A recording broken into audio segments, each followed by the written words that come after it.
les dos, il faut qu'on parle de quelque chose, même si je suis un petit peu en retard par rapport à la fin de la série, mais il faut absolument que vous regardiez Superman and Lois. Bonjour à toutes et tous, on m'appelle Steven et aujourd'hui nous sommes de retour pour parler de l'Arrowverse. Ça fait un moment et vous savez que si vous me suivez sur les réseaux sociaux, etc., j'ai été pas mal déçu. J'ai essayé avec Flash, qui est ma série préférée de l'Arrowverse de base, j'ai décidé de complètement arrêter parce que au bout d'un moment j'en pouvais plus tout simplement. On a une nouvelle série quand même qui porte espoir, notamment on espère Naomi qui arrive très bientôt, mais là je vais vous parler de Superman and Lois qui de base n'était pas du tout une série qui m'emballait parce que ce Superman là que l'on avait déjà eu dans Supergirl, et bien honnêtement je trouvais qu'il était horrible en tout point. Que ce soit physiquement, j'avais pas l'impression de revoir un Superman charismatique, etc. Et que ce soit même au niveau de son scénario, de son histoire, bien que elle ait pas été très développée dans Supergirl, c'est normal, ben ça m'avait assez rebuté quand cette série a été annoncée. Pourtant aujourd'hui je peux vous annoncer déjà, et je vous l'ai dit sur les réseaux, que cette série, je pense maintenant, en tout cas cette saison 1, est peut-être la meilleure saison de l'Arrowverse que j'ai pu voir pour l'instant, et j'avoue que vraiment cette série, il faut que vous la regardiez, même si vous êtes dégoûté par l'Arrowverse, si vous trouvez ça nul depuis des années, il faut que vous essayiez avec cette série. N'hésitez pas à me donner votre avis en commentaire si vous avez déjà vu la série, qu'avez-vous pensé de cette série et est-ce qu'elle rentre dans votre top 3 de l'Arrowverse on va dire. Et nous c'est parti, on se charge de parler de la saison 1 de Superman and Lois.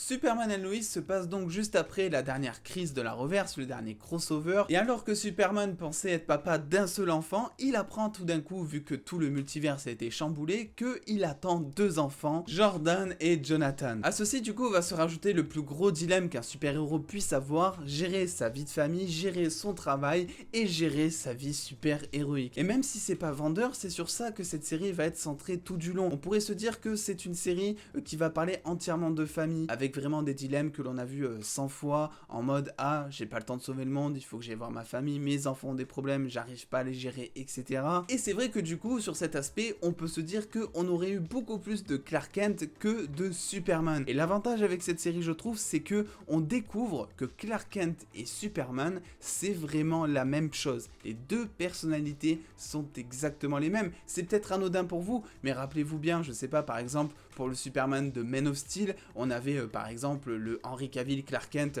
qui lui était quelqu'un de sensible, etc. Il se la jouait gros dur après quand il mettait son costume devant les méchants, etc. Ce qu'on demande à Superman, c'est ce qu'on voit souvent, même dans les comics ou dans les films d'animation. Et là, cette série a décidé d'aborder quelque chose de beaucoup plus humain autour de ce personnage, et moi c'est ça que j'ai adoré. Et pourtant à côté, et au détriment de toutes les autres séries de l'Arrowverse, et bien c'est vrai que cette série, elle envoie vraiment du lourd, en termes d'effets spéciaux, mais surtout en termes de mise en scène. On n'hésite pas à nous mettre des Superman qui est en train de voler dans l'espace, en train de voler tout court, des combats aériens, beaucoup de 3D aussi, qui est honnêtement assez crédible pour une série de l'Arrowverse. Tu vois pas vraiment la différence par moment entre la 3D et l'acteur réel, et je vais peut-être me faire défoncer en disant ça, j'en sais rien, mais je pense que le Superman de Superman and Lois est peut-être le meilleur Superman, peut-être un petit peu en dessous de celui d'Henry Cavill, mais la comparaison reste assez différente par rapport à ce que je vous ai dit en début de vidéo. C'est pas vraiment le même aspect du personnage qui est apporté,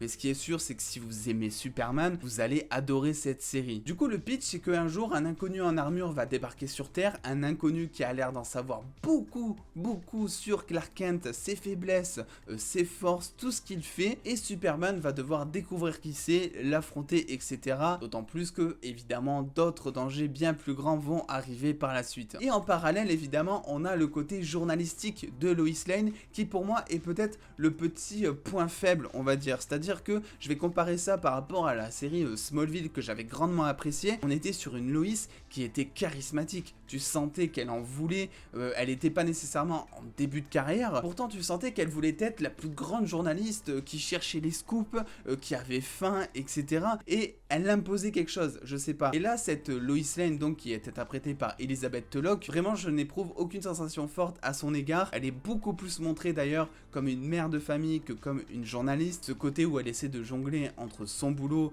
et sa vie de famille est beaucoup moins montré, alors que être journaliste c'est quelque chose qui est très chronophage et qui prend beaucoup de temps. Je suis pas journaliste, mais vous avez vu que sur la chaîne on sort beaucoup de vidéos et je peux vous garantir que ça prend beaucoup de temps. On a aussi beaucoup de références par rapport aux comics, que ce soit les costumes, que ce soit les personnages. Si vous ne connaissez pas Superman, son univers, vous allez apprendre beaucoup de personnages et ça va vous permettre d'ouvrir un petit peu votre curiosité et de découvrir plus de lore d'ici par exemple. Et je trouve aussi que l'aspect krypton des choses, c'est-à-dire la mentalité des kryptoniens, comment ils se comportent, comment ils agissent par rapport à la Terre, comment ils veulent agir par rapport aux humains, etc. Je trouve que ça c'est vachement bien mis en avant également. Dans tous les cas, ce que je peux vous dire, c'est que si jamais vous avez encore un doute, le premier épisode, vous le regardez et vous avez un avis direct sur ce que va être la série tout du long. C'est-à-dire que j'avais très peur le premier épisode, parce que le premier épisode, il envoie du lourd, niveau action, effets spéciaux, niveau intrigue, dialogue, etc. Tu vois cet épisode et tu te dis, attendez, ça c'est de la reverse. Mais on nous a absolument pas habitués à ça en termes de qualité, on va dire, entre guillemets. C'était tout simplement incroyable et j'avais peur que justement, vu que c'est un épisode pilote et que ça sert généralement à convaincre le spectateur pour regarder la suite, et ben j'avais peur qu'ils aient tout mis dans le premier épisode et qu'ensuite on n'ait plus rien et qu'on tombe juste dans du champ contre champ, des dialogues et des effets spéciaux assez bâclés entre guillemets. Et au final pas du tout, il y a peut-être quelques baisses de rythme par moment parce qu'effectivement il faut développer notamment les deux enfants, Jordan et Jonathan, qui ont un père qui a des super pouvoirs. Et par rapport à ça, il faut aussi passer du temps à développer leur esprit, comment est-ce qu'ils vont agir en société tout en sachant que tout le monde admire leur père et que eux ne peuvent pas dire déjà que c'est Superman et doivent vivre aussi avec un père qui est pas mal absent par moment. Et cette série, c'est important de le relever, je pense que je l'ai pas vu dans les tweets que j'ai lus sur les avis, etc. Mais elle a fait le choix de ne pas se concentrer sur Metropolis, ils sont retournés à Smallville. Et ça, c'est une très bonne chose dans la reverse parce qu'à chaque fois, on a des grandes villes, Central City par exemple pour Flash, Star City pour Arrow, etc. Bref, toujours des gros buildings, etc. Toujours les mêmes décors, toujours les mêmes mises en scène avec des vitres, des portes qui explosent, etc. Et du coup, le choix de mettre ça sur Smallville, c'est beaucoup mieux parce que déjà, ça t'offre des décors qui sont vraiment magnifiques par moments, avec des champs qui sont très dépaysants, etc. Et surtout, ça te permet de te centrer sur une communauté. Et tu ressens vachement ce truc qui t'amène dans la série. En mode Smallville, c'est pas qu'une ville, c'est une communauté, tout le monde se connaît un petit peu. Il y a vraiment une essence, si vous voulez, qui se dégage de là. Et cette essence-là, elle est pas anodine, vu que Clark Kent s'en est servi durant toute sa jeunesse, vu qu'il est né et a passé les 3/4 de sa vie à Smallville. Du coup, oui, il y a un retour aux sources, il y a de la nostalgie, il y a des costumes aussi nostalgiques, on va dire ça comme ça, des comics qui, pour les fans, vont faire extrêmement plaisir. Et tu sens cette volonté de la part des showrunners de faire plaisir aux fans justement, tout en ayant cette liberté de vouloir apporter une histoire inédite de Superman. Et clairement, c'était pas gagné de faire un truc inédit sur Superman, parce que Superman est un des héros d'ici que l'on a le plus vu au cinéma, que ce soit sur petit, sur grand écran. C'est un héros populaire, donc à chaque fois qu'on veut faire une série, on se dit tiens, on va faire une série tout simplement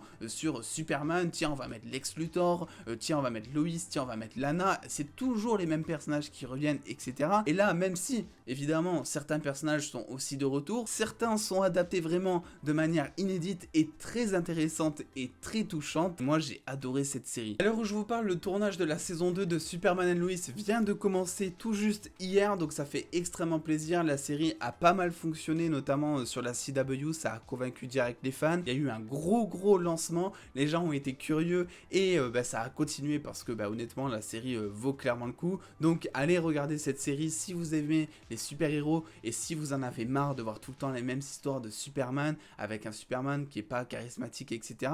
Je peux vous assurer que même si vous n'avez pas été convaincu par ce Superman dans Supergirl, c'est vraiment deux personnages différents. Même le costume est incroyable. Ils ont changé de costume enfin, parce qu'il n'y avait rien qui allait dans la version de Supergirl, vraiment. Bref, n'hésitez pas dans tous les cas à me donner votre avis en commentaire si jamais vous avez vu la série. J'ai préféré faire ça en mode non spoiler, parce que je pense que parmi les gens qui me suivent, il y a beaucoup plus de personnes qui n'ont pas vu la série que de personnes qui l'ont vue. Moi, ce que je voulais, c'était vraiment véhiculer cette sensation de vous dire que oui, l'Arrowverse va peut-être renaître. Mon engouement envers cet univers l'univers est clairement en train de renaître grâce à cette série. C'est pour ça que j'ai beaucoup trop hâte de voir la série Naomi qui arrive bientôt. J'espère qu'ils vont arriver à faire quelque chose de cool avec. N'hésitez pas à lâcher le petit pouce bleu si cette vidéo vous a plu et à venir me suivre sur les réseaux sociaux pour avoir beaucoup plus de news en exclusivité et en avance. Et en attendant les dos, prenez soin de vous, faites-vous bien kiffer comme toujours. Des bisous les dos.